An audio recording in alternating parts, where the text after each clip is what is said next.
평안하십니까? 새롭게 하소서 서정 목사입니다. 안녕하세요. 아나운서 장주희입니다. 네, 인생을 살아가다가 보면요. 미운 사람, 고운 사람 다 있지요. 네. 상처를 주기도 하고 받기도 하면서 살아가는 것이 인생이 아닐까. 그래서 상처를 준 사람들을 미워하는 게 당연한 것 같은데 네.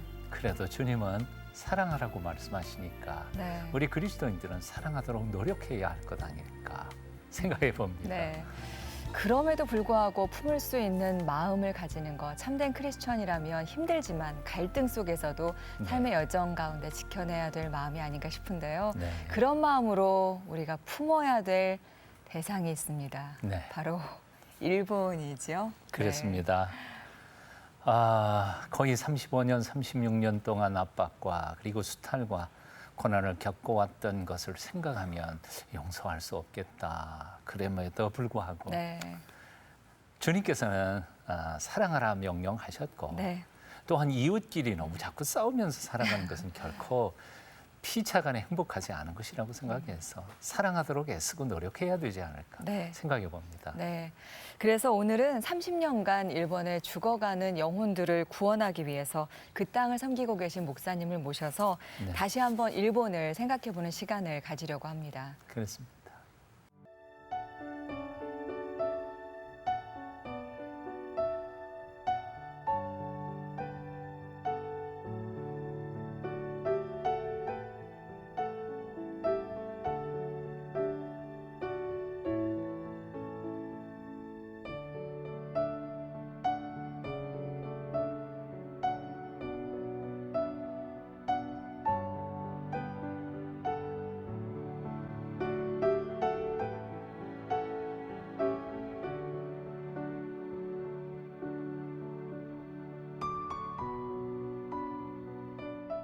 자, 오늘 오사카 교회 담임 목사님이신 정연원 목사님 모셨습니다. 어서 오세요. 반갑습니다. 네. 멀리서 오셨습니다.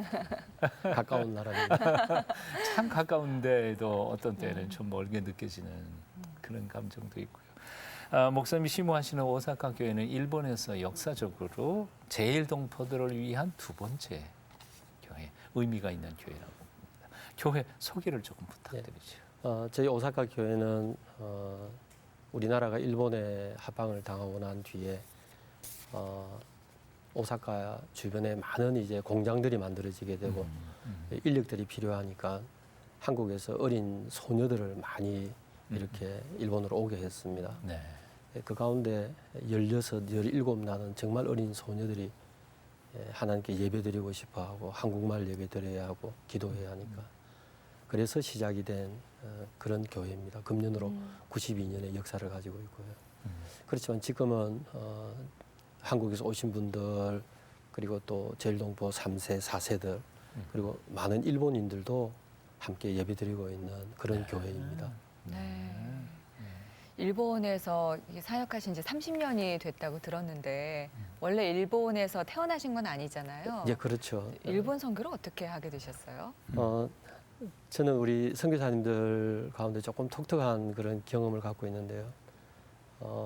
섬기던 교회에서 유학을 할 수 있는 기회를 주셨어요. 그래서 일본의 동경에 있는 동경신학대학에 유학을 가서 공부를 했습니다.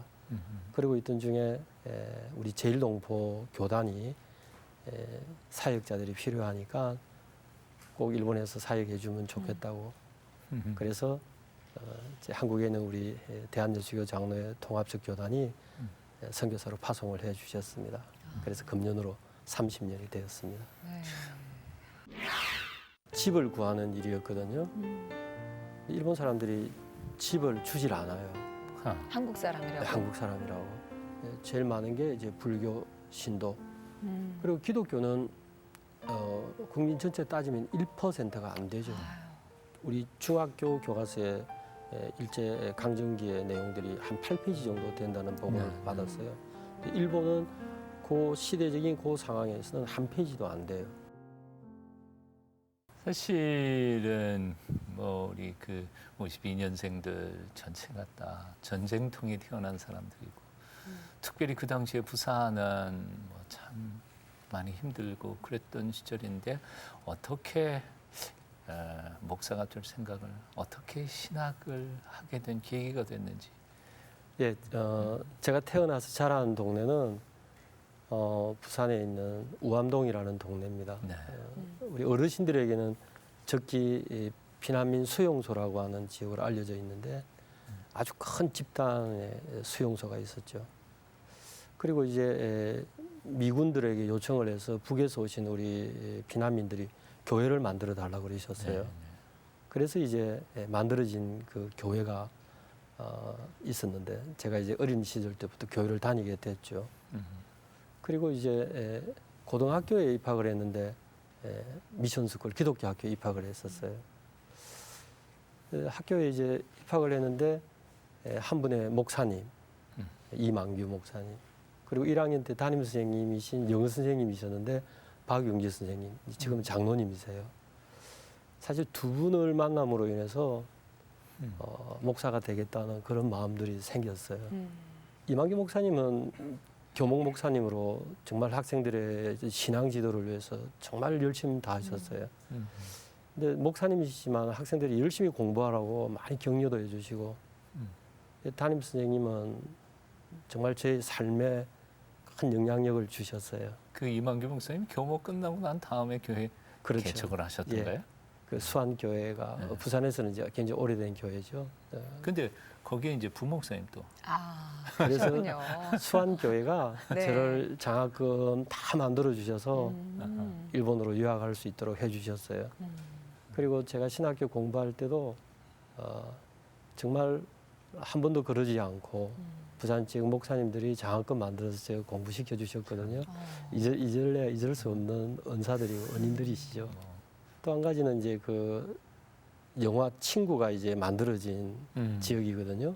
그렇죠. 아마 뭐 우암동 그러면 그 그죠. 골목이 우암동 예. 골목이에요? 예, 그렇군요. 그래요.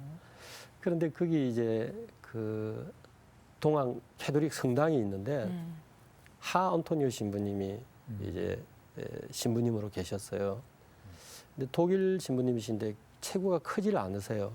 그런데 이제 우리 초등학교 운동회를 하면 신부님은 늘 오시는 거예요.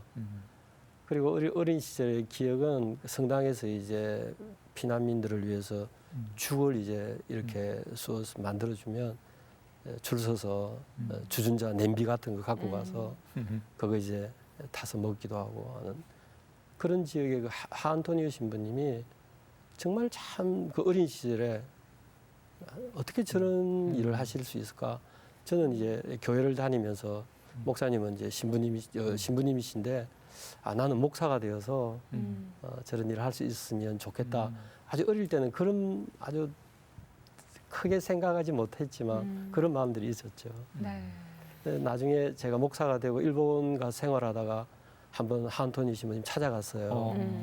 지금은 91세 아직 되시는데 생존해 계세요. 그래서 제가 그 어린 시절 얘기를 하면서 목사가 됐다 그러니까 우암동에서도 목사가 났느냐고 제가 물었어요. 네. 그 신부님 이렇게 고국에 돌아가시고 싶지 않으시냐고 그러니까 나는 내 여생을 여기서 한국 땅에서 마쳤으면 좋겠고 손하신 게 뭡니까 그러니까 살아 계실 때 남북이 통일되었으면 한다고. 정말 그런 주변에 지역은 참 힘든 지역이었지만 좋은 신앙 지도자들이 계셨다고 하는 게 제게 큰 도움이 됐다고 생각합니다. 네, 교회에서 이제 지원해서 일본으로 신학을 공부하러 가셨는데 일본으로 신학을 공부하러 간다는 게 그 당시에 평범한 일은 아니었을 것 같아요. 그렇죠.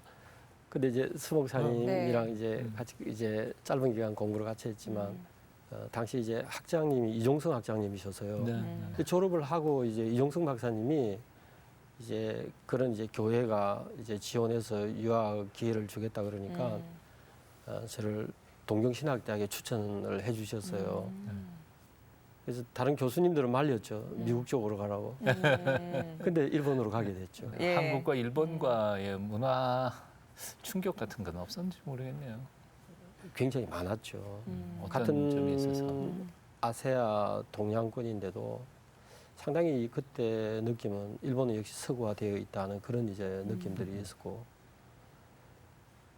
신학 현장에서도 상당히 갈등들이 많이 있었어요. 공부하면서도. 우리 한국 신학 또 일본 교회가 추구하는 신학들이 상당히 차이가 있구나 하는 것들을 많이 느꼈죠. 예로 하나만 말씀을 드리면 그 아세아 전도론이라는 과목이 있었어요. 근데 그 과목을 이제 가르쳐 주신 분은 이제 미국 교수님이셨거든요. 그래서 이제 아세아의 교회들, 중국, 뭐 타이완, 한국 이런 이제 교회사를 이제 소개를 하시는 가운데 1919년 3월 1일 날 있었던 독립운동 때 제암리 교회 소개를 하셨어요.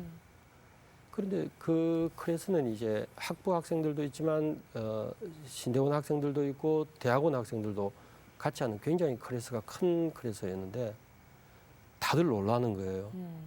어떻게 일본 사람들이 한국에 가서 그런 일을 했느냐고. 그럼 교수님 이게 사실이냐고. 깜짝 놀랐죠.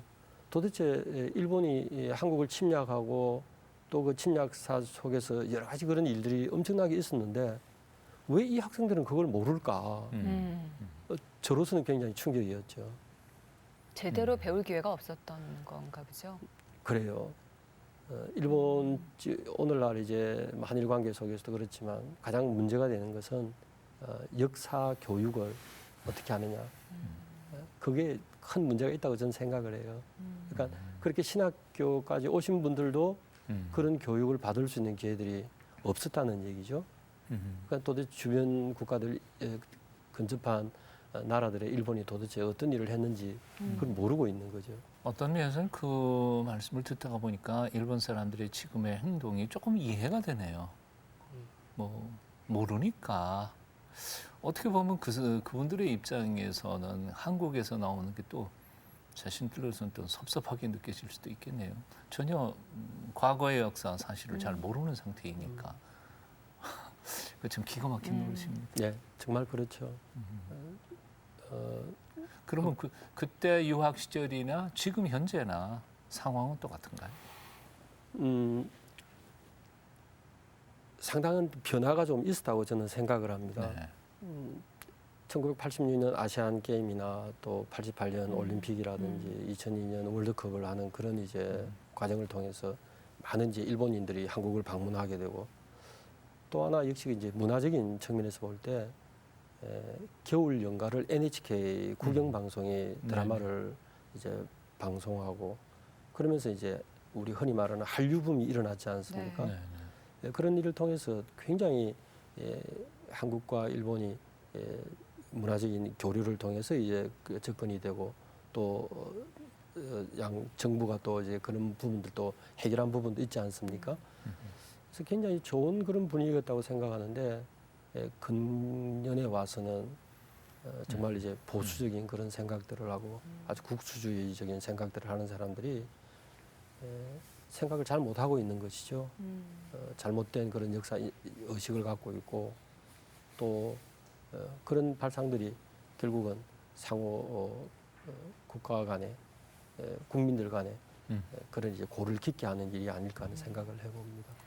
그러면 역사적인 교육들은 지금 현재에도 제대로 이루어지지 않고 있는 거는 변화가 없는 건가 보죠? 그렇습니다. 저는 그렇게 생각합니다. 근대사에 대해서 제대로 배울 수 있는 기회가 일본 학생들에게는 별로 없는 거고요. 예, 그렇다고 보는 게 좋죠.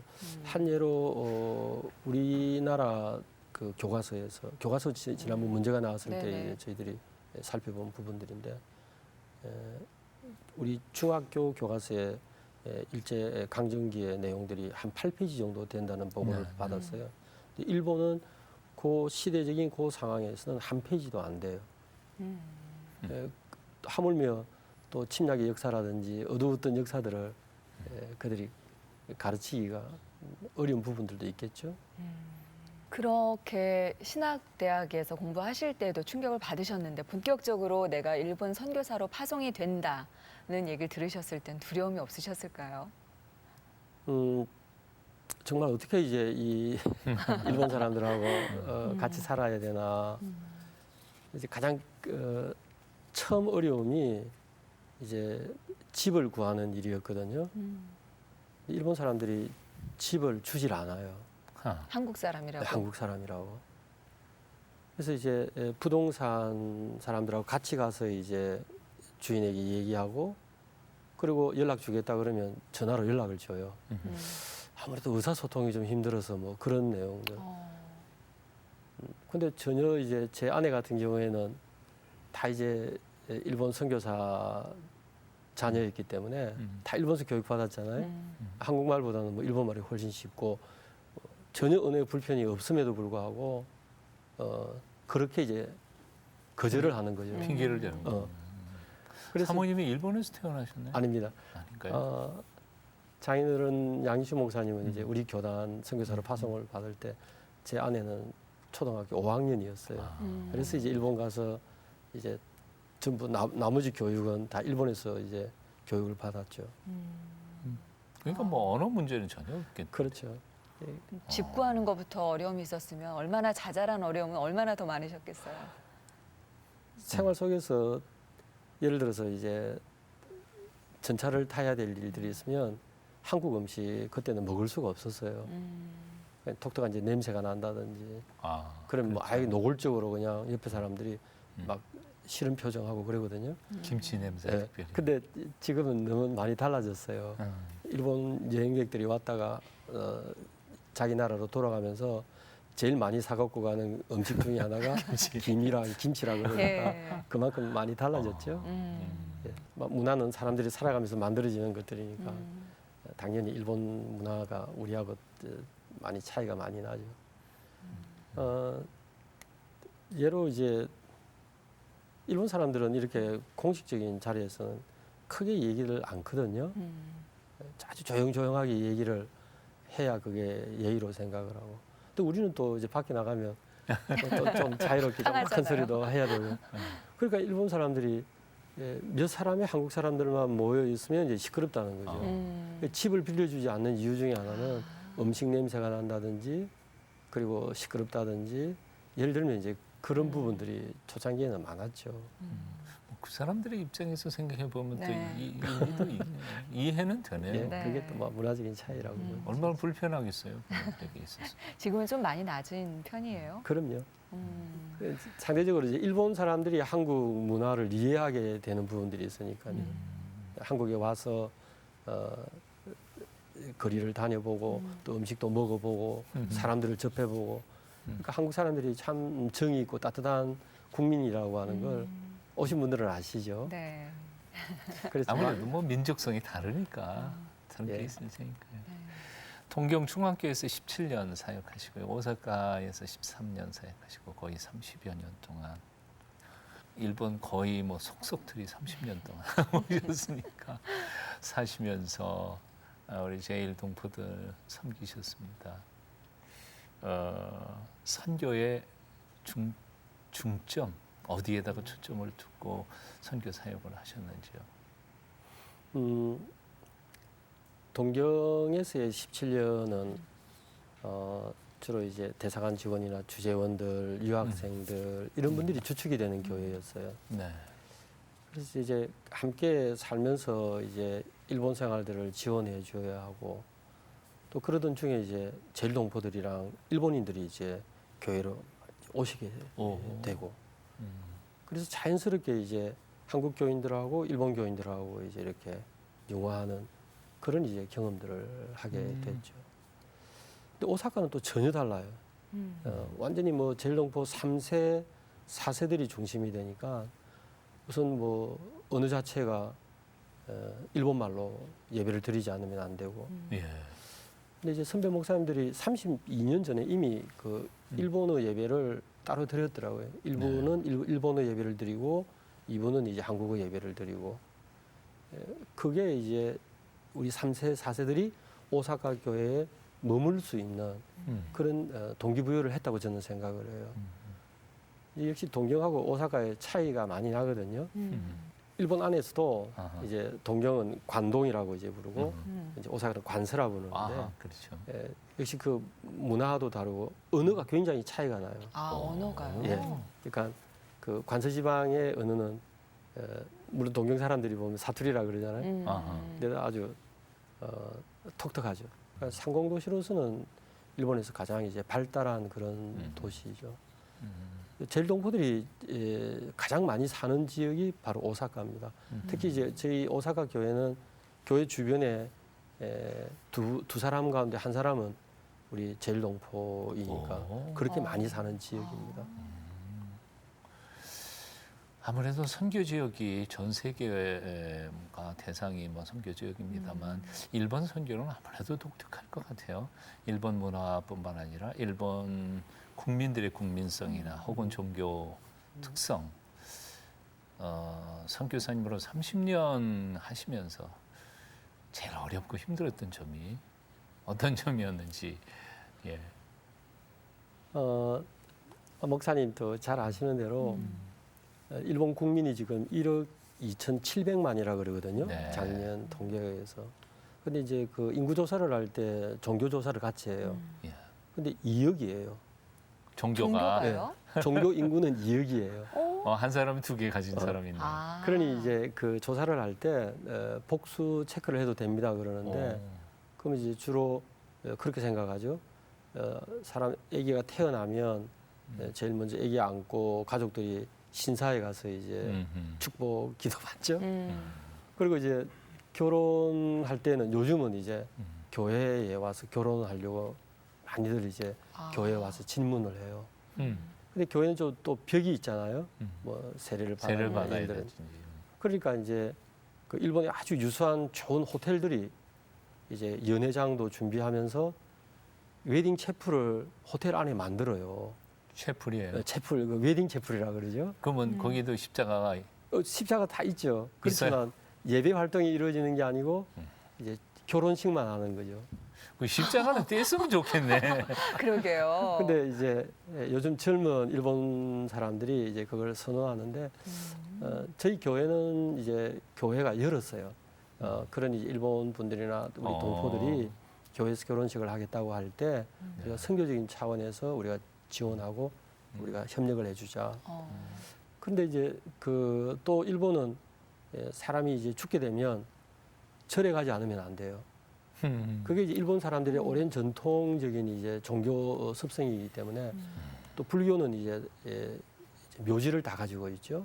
아. 그러니까 죽으면 화장을 해서 이제 유골을 교회 절에 묘지에다가 안치를 하는 거죠.